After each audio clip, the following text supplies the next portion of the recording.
Formal na nepong inampang ng Senate Majority Leader ay Senator Joel Villanueva ing Senate Bill number 2635 o ing Anti-Wang Act.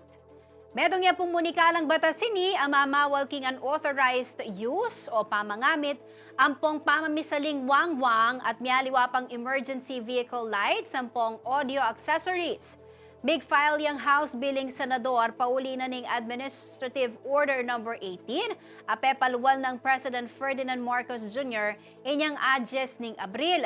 Iti kanu kayari dang may katanggap report at alamak lareng sakyan agagamit accessories, anti-mooring siren ng pang blinkers. Makasulat king may banggit na kautusan bawal lang gumamit wang, dome lights, blinkers at aliwa pang signaling and flashing devices ring pribadong mikibandining sakyan ang poparing empleyado at opisyal ning gobyerno. Peligroso ya kanu kareng aliwang motorista ing otorisado ang pong maling pamangamit kareng wang at metong yamu naman kanu ini kareng maging sangkana ning pamangambala na ning traffic. Mapalyari lamang naman kanong milako tiwala ring memalen, kareng sibilyan, empleyado ang pong opisyal ng gobyerno nung gumamit lang wang para may dinan lang advantage deti, king karelang biyahe. Inya naman kapamilatanan ng panukala, reta mong otorisadong mga bit emergency vehicle lights ang pong audio accessories, deng malyaring gumamit kareni. At suking 1,000 to 5,000 pesos ing multa kareng apatunayang mag-violate oras misa batas na ing panukala.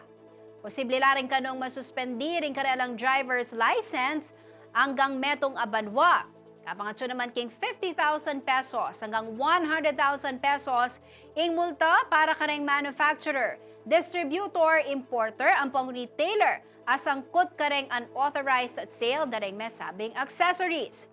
Mi talagaya ing Department of Transportation, kambeda ring aliwang concerned agencies king review evaluation, ampong pamag-update karing mimiral a polisiya, ampong guidelines at pamagpatupad kanini.